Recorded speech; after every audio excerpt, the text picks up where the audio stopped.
ಯಾವ ಹೂವು ಯಾರ ಮುಡಿಗೋ ಭಾಗ 190. ವಿಕ್ರಮ್ ಸಾನ್ವಿಯನ್ನು ಬಾತ್ರೂಮ್ ಒಳಗೆ ಕರೆದುಕೊಂಡು ಬಂದವನು ಅವಳನ್ನು ಕೆಳಗಿಳಿಸಿ ಹೊರಗೆ ಬಂದು ಅತ್ತಿತ್ತ ಕಣ್ಣಾಡಿಸಿದ. ಆದರೆ ಇವರಿಬ್ಬರನ್ನು ಹೊರತುಪಡಿಸಿ ಅಲ್ಲಿ ಬೇರಾರೂ ಬಂದಿರಲಿಲ್ಲ. ಮತ್ತೆ ಒಳಗೆ ಬಂದ ವಿಕ್ರಮ್, ಅಲ್ಲೇ ನಾವು ಬರ್ಬೇಕಾದ್ರೆ ಅಂಜಲಿ ಅಥವಾ ಶರಣ್ಯನ ಕರಿಬೇಕಲ್ವಾ? ನೋಡು, ಎಷ್ಟೊಂದು ಅರಿಶಿನ ಜೊತೆಗೆ ಎಣ್ಣೆ ಮೆತ್ತಿಕೊಂಡಿದೆ. ನಿನ್ನ ಅಂಗೈಗೆ ಕೂಡ ಆಗಿದೆ. ಆ ಕೈಯಲ್ಲಿ ಇಲ್ಲಿ ವಸ್ತುಗಳನ್ನ ಮತ್ತೆ ಶವರ್ ಎಲ್ಲ ಮುಟ್ಟಿದ್ರೆ ಗಲೀಜಾಗಲ್ವಾ?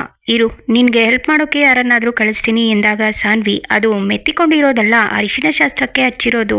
ಎಲ್ರೂ ಸುಸ್ತಾಗಿದ್ದಾರೆ, ನಾನು ಯಾರಿಗೂ ತೊಂದರೆ ಕೊಡೋಕೆ ಇಷ್ಟಪಡಲ್ಲ, ನೀವು ಹೊರಗೆ ಹೋಗಿ ಎಂದವಳು ಅವಸರದಲ್ಲಿ ಬಾಗಿಲು ಹಾಕಿಕೊಳ್ಳಲು ಹೋದಾಗ ಗಾಲಿನಲ್ಲಿದ್ದ ಎಣ್ಣೆ ಮಿಶ್ರಿತ ಅರಿಶಿಣದ ಕಾರಣ ಕಾಲು ಜಾರಿ ಆಯತಪ್ಪಿ ಬೀಳುತ್ತಿದ್ದವಳನ್ನು ವಿಕ್ರಮ್ ಹಿಡಿಯುವ ಪ್ರಯತ್ನ ಮಾಡಿದಾಗ ಅವನು ಕೂಡ ಸಾನ್ವಿ ಜೊತೆ ನೆಲಕ್ಕೆ ಉರುಳಿದ. ವಿಕ್ರಮ್ ಮೇಲೆ ಬಿದ್ದಳು. ಆ ಸಮಯದಲ್ಲಿ ಅವನ ಕೈ ಶವರ್ ಬಟನ್ಗೆ ತಾಗಿ ಅದು ಆನ್ ಆಯಿತು. ಸಾನ್ವಿ ಮೇಲೆ ಬಿದ್ದ ನೀರು ವಿಕ್ರಮ್ ಮೇಲೆ ಬೀಳುತ್ತಿತ್ತು. ಎಲ್ಲರೂ ಅಂದುಕೊಂಡದ್ದಕ್ಕಿಂತ ಚೆನ್ನಾಗಿಯೇ ವಿಕ್ರಮ್ಗೆ ಅರಿಶಿಣ ಶಾಸ್ತ್ರ ನೆರವೇರಿತು. ಇದು ದೇವರು ಕೊಟ್ಟ ಸೂಚನೆನೋ ಅಥವಾ ಆಕಸ್ಮಿಕವಾಗಿ ನಡೆದ ಘಟನೆನೋ ಅನ್ನೋದು ಮುಂದೆ ಗೊತ್ತಾಗುತ್ತೆ. ಸಾನ್ವಿ ಕಣ್ಣು ಮುಚ್ಚಿದ್ದಳು. ವಿಕ್ರಮ್ಗೆ ಸಾನ್ವಿ ಬಿದ್ದಿದ್ದರಿಂದ ಅವನಿಗೆ ಬಿದ್ದಿದ್ದವರು ಮೊದಲು ಮೇಲೆ ಏಳಬೇಕು ಎಂದು ಇಚ್ಛಿಸುವಷ್ಟು ತಾಳ್ಮೆ ಇರಲಿಲ್ಲ. ಅಕಸ್ಮಾತ್ ಸಾನ್ವಿಗೆ ಏನಾದ್ರೂ ಪೆಟ್ಟಾಗಿದ್ರೆ ಅನ್ನೋ ಕಾಳಜಿಯಲ್ಲಿ ಮೊದಲು ಬಯ್ಯಬೇಕೆನ್ನುವ ಆತುರದಿಂದ, ಏಯ್ ನೋಡ್ಕೊಂಡು ಹೆಜ್ಜೆ ಇಡೋಕೆ ಆಗಲ್ವಾ? ಅರಿಶಿಣದ ಜೊತೆಗೆ ಎಣ್ಣೆ ಕೂಡ ಮಿಕ್ಸ್ ಮಾಡಿ ಹಾಕಿದ್ದಾರೆ. ಅದು ಗೊತ್ತಿದ್ದು ಹೆಜ್ಜೆನ ಹೇಗೆ ಬೇಕೋ ಹಾಗೆ ಇಟ್ಟು ಬಿದ್ದೆ. ನಾನು ಇಟ್ಕೊಳ್ಳಿಲ್ಲ ಅಂದಿದ್ರೆ ಬುರುಡೆ ಹೊಡೆದೋಗ್ತಿತ್ತು ಇಡಿಯೇಟ್. ಅದರಲ್ಲೂ ಅವಸರ, ತಾಳ್ಮೆ ಅನ್ನೋದೇ ಇಲ್ವೇನೋ. ಏನ್ ಮಾಡಿದ್ರೆ ಏನಾಗುತ್ತೆ ಅನ್ನೋ ಮಿನಿಮಮ್ ಕಾಮನ್ ಸೆನ್ಸ್ ಇಲ್ಲ ನಿನ್ಗೆ. ಗಂಡು ಬೀರಿ ತರ ಅವರಿವರ ಹತ್ರ ಹೊಡೆದಾಡಕ್ಕೆ ಗೊತ್ತೇ ಹೊರತು ಬೇರೆ ಏನು ಗೊತ್ತಿಲ್ಲ. ಫೈಟಿಂಗ್ ಸ್ಕಿಲ್ ಸೂಪರ್, ಯಾರನ್ನು ಹೇಗೆ ಅಟ್ಯಾಕ್ ಮಾಡ್ಬೇಕು ಅನ್ನೋದು ತುಂಬಾ ಚೆನ್ನಾಗಿ ಗೊತ್ತು. ಅದಕ್ಕೆಲ್ಲ ಇರೋ ಬುದ್ಧಿ ಇದಕ್ಕೆಲ್ಲ ಇರಲ್ಲ. ಅದರಲ್ಲೂ ಹೆಣ್ಮಕ್ಳು ಹೇಗಿರ್ಬೇಕು ಅನ್ನೋದಂತೂ ಮೊದ್ಲೇ ಗೊತ್ತೇ ಇಲ್ಲ. ನೀನು ಹಾಕೊಳ್ಳೋ ವೇಷ ನೋಡು, ಗಂಡು ಬೀರಿ. ಇದು ಬೈಯುತ್ತಲೇ ಇದ್ದ. ಶವರ್ನಿಂದ ಬಿಸಿ ನೀರು ಬೀಳುತ್ತಿತ್ತು. ವಿಕ್ರಮ್ ಬೈಯುವುದನ್ನು ಮುಂದುವರಿಸುತ್ತಲೇ ಇದ್ದ. ಸಾನ್ವಿ ನಿಧಾನವಾಗಿ ಕಣ್ಣು ತೆರೆದು ಅವನ ಮುಖವನ್ನೇ ನೋಡುತ್ತಿದ್ದಳು. ಅಲ್ಲಿಗೆ ಬಂದ ಶರಣ್ಯ, ಪಲ್ಲವಿ, ಅಂಜಲಿ ಸಾನ್ವಿ ಮತ್ತು ವಿಕ್ರಮ್ನನ್ನು ನೋಡಿ ನಗಲಾರಂಭಿಸಿದರು. ಅವರ ನಗುವಿನ ಶಬ್ದ ಕೇಳಿ ಸಾನ್ವಿ, ಅಂಜು ಅಕ್ಕ ಶವರ್ ಆಫ್ ಮಾಡಿ ಎದ್ದೇಳಕ್ಕೆ ನನ್ಗೆ ಹೆಲ್ಪ್ ಮಾಡಿ ಎಂದಾಗ ಅಂಜಲಿ ಶವರ್ ಆಫ್ ಮಾಡಿ ಸಾನ್ವಿಯನ್ನು ಹಿಡಿದು ಮೇಲೆತ್ತಿದಳು. ವಿಕ್ರಮ್ ಮೇಲೆದ್ದು, ಪಲ್ಲವಿ ಇವಳಿಗೆ ಹೇಳ್ಬಿಡು, ಯಾವ ಕೆಲಸ ಮಾಡ್ಬೇಕಿದ್ರು ಸ್ವಲ್ಪ ಹಿಂದೆ ಮುಂದೆ ಯೋಚನೆ ಮಾಡಿ ಮಾಡು ಅಂತ. ಯಾವಾಗ್ಲೂ ಎಲ್ಲದ್ರಲ್ಲೂ ಅವಸರ ಮಾಡ್ತಾಳೆ, ಸ್ವಲ್ಪನೂ ತಾಳ್ಮೆ ಇಲ್ಲ. ಶರಣ್ಯ, ಮೊದ್ಲು ಅವಳ ಕಾಲಿಗೆ ಅಂಟ್ಕೊಂಡಿರೋ ಎಣ್ಣೆ ಹೋಗೋ ತರ ಏನಾದ್ರೂ ಮಾಡು. ನಾನೇನಾದ್ರೂ ಇಟ್ಕೊಳ್ಳಿಲ್ಲ ಅಂದಿದ್ರೆ ಬಿದ್ದು ಬುರುಡೆ ಹೊಡ್ಕೊಂಡಿರೋಳು. ಅಂಜಲಿ, ಇಲ್ಲೇ ಇದ್ದು ಅವಳಿಗೆ ಸಹಾಯ ಮಾಡು. ನೀನು ಅವಳ ಜೊತೆಗೆ ಅಮ್ಮ. ಪಲ್ಲವಿ, ನೀನು ಹೋಗು ರೆಸ್ಟ್ ಮಾಡು ಎಂದವನು ಅಲ್ಲಿ ನಿಲ್ಲದೆ ಹೊರಟು ಹೋದ. ಪಲ್ಲವಿ, ಸಾನ್ವಿ, ವಿಕ್ರಮಣ್ಣನಿಗೆ ನಿನ್ಗೆ ಬೈಯೋದು ಅಂದ್ರೆ ಅಷ್ಟೊಂದು ಖುಷಿನಾ? ಇರೋರು ಎದ್ದೇಳುವಷ್ಟು ತಾಳ್ಮೆ ಕೂಡ ಇಲ್ಲ. ಅವರು ನಿನ್ಗೆ ತಾಳ್ಮೆ ಇಲ್ಲ ಅಂತ ಹೇಳ್ತಾರೆ. ಅಟ್ಲೀಸ್ಟ್ ಕೆಳಗೆ ಬಿದ್ರು ನಿನ್ಗೂ ಎದ್ದೇಳಕ್ಕೂ ಬಿಡದೆ ಒಂದೇ ಸಮ ಬೈತಾನೆ ಇದ್ದಾರೆ ಎಂದು ನಗುತ್ತಿದ್ದ ಪಲ್ಲವಿಯನ್ನು ಸಾನ್ವಿ, ಅತ್ತಿಗೆ, ನಾನು ಹೇಗೆ ಬಿದ್ದೆ ಅಂತ ನನ್ಗೆ ಗೊತ್ತಿಲ್ಲ. ನಿಜ ಹೇಳ್ಬೇಕು ಅಂದ್ರೆ ತಲೆ ಸುತ್ತಿದ ಹಾಗೆ ಆಯ್ತು. ವಿಕ್ರಮ್ ಸರ್ ಮುಂದೆ ಬಿದ್ರೆ ಅನ್ನೋ ಭಯದಿಂದ ಬೇಗ ಬಾಗಿಲು ಹಾಕೊಳ್ಳೋಣ ಅನ್ನೋ ಗಡಿಬಿಡಿಯಲ್ಲಿ ಕಾಲಿಟ್ಟೆ. ಕಣ್ಣು ಮಂಜಾಯ್ತು, ಬಿದ್ದೆ. ವಿಕ್ರಮ್ ಸರ್ ಹಿಡ್ಕೊಂಡಿದ್ದು ನಾನು ಅವರ ಮೇಲೆ ಬಿದ್ದದ್ದು ಏನೂ ಗೊತ್ತಾಗ್ಲೇ ಇಲ್ಲ. ತುಂಬಾ ಹೊತ್ತು ಕಣ್ಮುಂದೆ ಕತ್ತಲೆ. ವಿಕ್ರಮ್ ಸರ್ ಮಾತಾಡೋದು ನನಗೆ ಕನಸಿನಲ್ಲಿ ಮಾತಾಡಿದ ಹಾಗೆ ಕೇಳಿಸ್ತಿತ್ತು. ಏನು ಮಾಡೋಕ್ಕೂ ಗೊತ್ತಾಗ್ಲಿಲ್ಲ. ಹಾಗೆ ಕಣ್ಣು ಮುಚ್ಚಿದೆ. ಸ್ವಲ್ಪ ಹೊತ್ತು ಏನಾಯ್ತು ಅಂತ ಗೊತ್ತಿಲ್ಲ. ಆಮೇಲೆ ಎಚ್ಚರ ಆಯ್ತು. ಅಷ್ಟರಲ್ಲಿ ನೀವು ಬಂದ್ರಿ.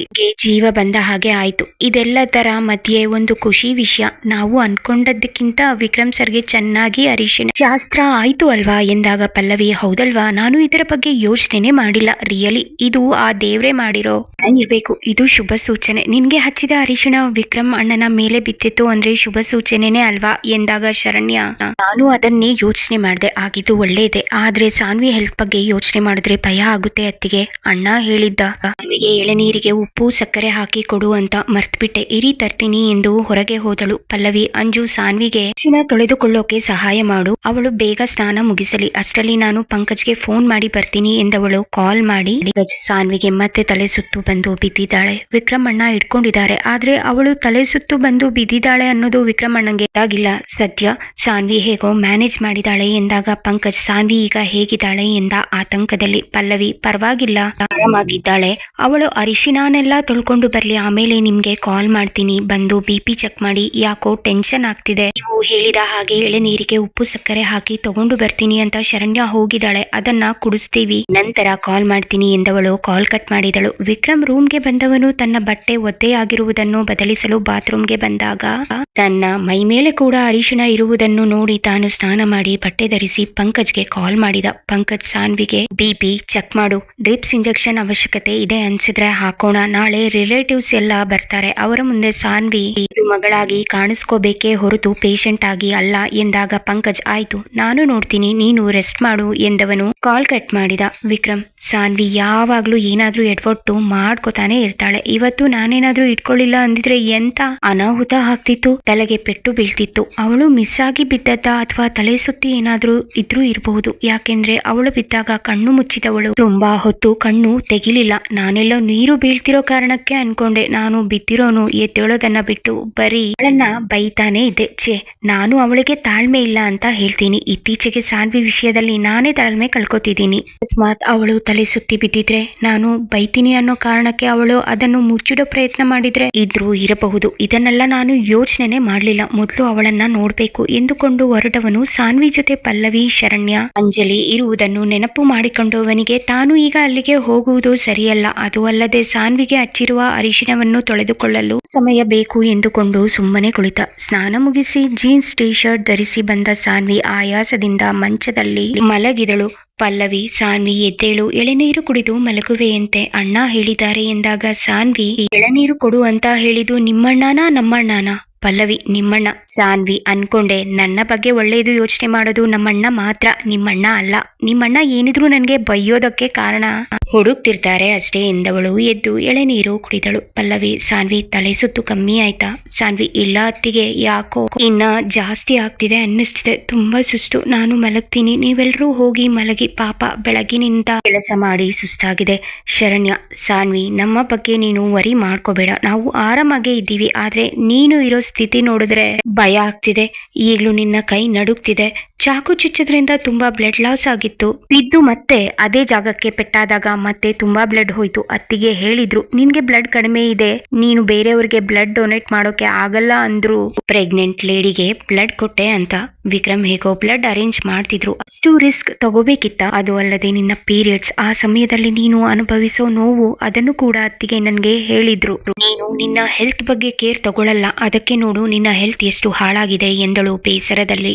ಸಾನ್ವಿ, ಅಕ್ಕ, ವಿಕ್ರಮ್ ಸರ್ ಬ್ಲಡ್ ಅರೇಂಜ್ ಮಾಡೋ ಎಲ್ಲಾ ಪ್ರಯತ್ನ ಮಾಡಿ ಸುಮ್ನಾಗಿದ್ರಂತೆ, ಹಾಗಂತ ಪಾಪ ಪ್ರೆಗ್ನೆಂಟ್ ಹೆಂಗಸಿನ ತಾಯಿ ಹೇಳ್ಕೊಂಡು ಹೇಳ್ತಿದ್ರು, ಅದಕ್ಕೆ ನಾನು ಕೊಟ್ಟೆ ಅಷ್ಟೇ. ಈಗ ನನ್ಗೆ ಬರೀ ಸುಸ್ತು ಅಷ್ಟೇ, ಆದ್ರೆ ಅವತ್ತು ಅದು 2 ಜೀವಗಳ ಪ್ರಶ್ನೆ ಆಗಿತ್ತು. ನೀವು ವರಿ ಮಾಡ್ಕೋಬೇಡಿ, ನಾನು ಚೆನ್ನಾಗಿದ್ದೀನಿ ಎಂದವಳು ಮುಂದೆ ಮಾತನಾಡಲಾರದೆ ಕಣ್ಣು ಮುಚ್ಚಿ ಮಲಗಿದಳು. ಪಲ್ಲವಿ, ಸಾನ್ವಿ, ನೀನು ಎಷ್ಟು ಚೆನ್ನಾಗಿದ್ಯಾ ಅಂತ ನಿನ್ನ ಮಾತು ಕೇಳಿದ್ರೆ ಗೊತ್ತಾಗ್ತಿದೆ, ನಿನ್ನ ಕೈ ಮಾತ್ರ ಅಲ್ಲ ಧ್ವನಿನೂ ನಡುಗ್ತಿದೆ ಎಂದವಳು ಪಂಕಜ್ಗೆ ಕಾಲ್ ಮಾಡಿ, ರೀ ಸಾನ್ವಿಗೆ ತುಂಬಾ ಸುಸ್ತಾಗಿದೆ, ಪ್ಲೀಸ್ ಬನ್ನಿ ಎಂದಾಗ ಪಂಕಜ್ ಈಗಲೇ ಬರ್ತೀನಿ ಎಂದವನು ಸಾನ್ವಿಗಾಗಿ ಮೊದಲೇ ತರಿಸಿದ್ದ ಡ್ರಿಪ್ಸ್ ಇಂಜೆಕ್ಷನ್ ಎಲ್ಲವನ್ನು ತೆಗೆದುಕೊಂಡು ಬಂದ.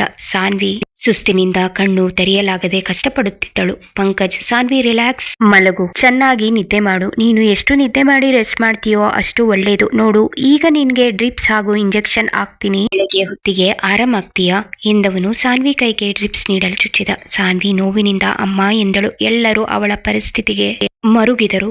ಪಂಕಜ್, ನೀವೆಲ್ಲರೂ ಹೋಗಿ ಮಲಗಿ, ನಾನು ಸಾನ್ವಿನ ನೋಡ್ಕೋತೀನಿ ಎಂದ. ಆಗ ಶರಣ್ಯ, ಅಣ್ಣ ನಾನು ಕೂಡ ನಿನ್ನ ಜೊತೆ ಇರ್ತೀನಿ ಎಂದಾಗ ಅಂಜಲಿ, ಪಲ್ಲವಿ ಕೂಡ ತಾವೂ ಇರುವುದಾಗಿ ಹೇಳಿದರು. ಆಗ ಅಲ್ಲಿಗೆ ಬಂದ ವಿಕ್ರಮ್, ನೀವೆಲ್ಲ ಹೋಗಿ ಮಲಗಿ, ಇವಳನ್ನ ನಾನು ನೋಡ್ಕೋತೀನಿ ಎಂದ. ಆಗ ಏನನ್ನೂ ಹೇಳಲು ಹೊರಟ ಪಂಕಜ್ನನ್ನು ತಡೆದು, ನೋಡು ನೀವೆಲ್ಲ ನಿದ್ದೆಗೆಡೋದು ಬೇಡ, ಇನ್ನೊಂದು ಡ್ರಿಪ್ಸ್ ಹಾಕಿ ಅವರಿಗೆ ನಾನು ಸಾನ್ವಿ ಜೊತೆ ಇರ್ತೀನಿ, ನಂತರ ಹೋಗಿ ಮಲ್ಕೋತೀನಿ, ಬೆಳಗ್ಗೆ ಲೇಟಾಗಿ ಎದ್ದೇಳ್ತೀನಿ ಅಷ್ಟೇ, ಈಗ ನೀವೆಲ್ಲ ಹೋಗಿ ಮಲಗಿ, ಇವಳನ್ನ ನಾನು ನೋಡ್ಕೋತೀನಿ.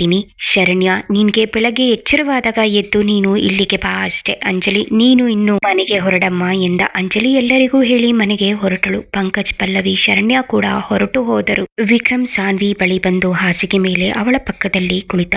ಸಾನ್ವಿ ಗಾಢ ನಿದ್ರೆಯಲ್ಲಿದ್ದಳು. ವಿಕ್ರಮ್ ಅವಳ ಕೈ ಹಿಡಿದುಕೊಂಡು, ಸಾನ್ವಿ, ನನ್ನ ಮನಸ್ಸಲ್ಲಿ ಏನ್ ನಡೀತಿದೆ ಅಂತ ಗೊತ್ತಿಲ್ಲ, ನಿನ್ಗೆ ಸ್ವಲ್ಪ ನೋವಾದ್ರೂ ನನ್ಗೆ ಸಹಿಸೋಕೆ ಆಗಲ್ಲ. ಇಶಾ ನನ್ಗೆ ಮೋಸ ಮಾಡಿದ್ಲು, ಅದರಿಂದ ನನ್ನ ಹೃದಯ ಚೂರಾಯ್ತು, ಆದ್ರೆ ಅವಳಂತ ಮೋಸಗಾತಿಗೋಸ್ಕರ ಯೋಚನೆ ಮಾಡ್ತಾ ನನ್ನ ಮೇಲೆ ಪ್ರಾಣ ಇಟ್ಕೊಂಡಿರೋ ಅಪ್ಪ ಅಮ್ಮ ಜೊತೆಗೆ ನನ್ನನ್ನ ಸ್ವಂತ ಅಣ್ಣ ಅನ್ಕೊಂಡಿರೋ ಪಲ್ಲವಿ ಜೊತೆಗೆ ನನ್ಗೋಸ್ಕರ ಏನ್ ಬೇಕಾದ್ರೂ ಮಾಡೋಕೆ ರೆಡಿ ಇರೋ ಪಂಕಜ್, ರಾಹುಲ್, ನಿತಿನ್ ಅಂತ ಒಳ್ಳೆ ಫ್ರೆಂಡ್ಸ್, ಹಾಗೆ ಪ್ರೀತಮ್, ಶರಣ್ಯ, ಜಗನ್, ನೀತು, ಸಂಜಯ್, ಹೀಗೆ ನನ್ನ ಬಗ್ಗೆ ಯೋಚನೆ ಮಾಡೋ ಒಳ್ಳೆ ಹೃದಯ ಇರೋ ಇವರೆಲ್ಲ ಇರ್ಬೇಕಾದ್ರೆ ನಾನು ಕೇವಲ ಒಬ್ಬ ಸ್ವಾರ್ಥಿ ಹೆಣ್ಣಿಗೋಸ್ಕರ ತಲೆ ಕೆಡಿಸ್ಕೊಂಡು ನನ್ನ ಜೀವನ ಹಾಳು ಮಾಡ್ಕೊಳ್ಳೋಕೆ ಸಿದ್ಧ ಇಲ್ಲ.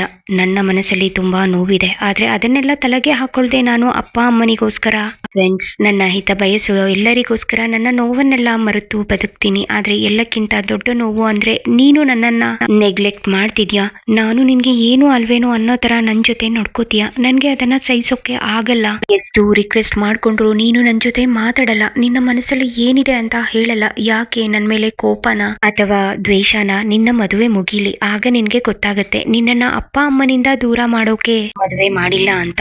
ಮದುವೆ ಮುಗಿದ್ಮೇಲೆ ನೀನು ನಿತಿನ್ ನಮ್ಮ ಮನೇಲಿ ಇರೋದು ಅನ್ನೋ ವಿಷಯ ನಿನ್ಗೆ ಗೊತ್ತಾದಾಗ ನೀನು ಖುಷಿ ಪಡೋದನ್ನ ನೋಡಿ ಅಪ್ಪ ಅಮ್ಮನಿಗೆ ನನ್ನ ಮೇಲಿರೋ ಅಸಹನೆ, ಕೋಪ ಎಲ್ಲ ದೂರ ಆಗತ್ತೆ. ಅಷ್ಟೇ ಸಾಕು ನನ್ಗೆ. ಮನೆಯಿಂದ ನಿನ್ನನ್ನು ದೂರ ಎಲ್ಲೂ ಕಳಿಸಲ್ಲ. ಇದನ್ನ ನಿತಿನ್ ಒಪ್ಕೊಂಡೇ ಒಪ್ಕೋತಾನೆ, ಅವರ ತಂದೆ ತಾಯಿನೂ ಒಪ್ಪಿಸ್ತಾನೆ ಅನ್ನೋ ನಂಬಿಕೆ ಇದೆ. ಆದ್ರೆ ಈ ವಿಷಯನ ಅವರ ಹತ್ರ ಇನ್ನೂ ಮಾತಾಡೋಕೆ ನೆನಪೇ ಆಗಿಲ್ಲ.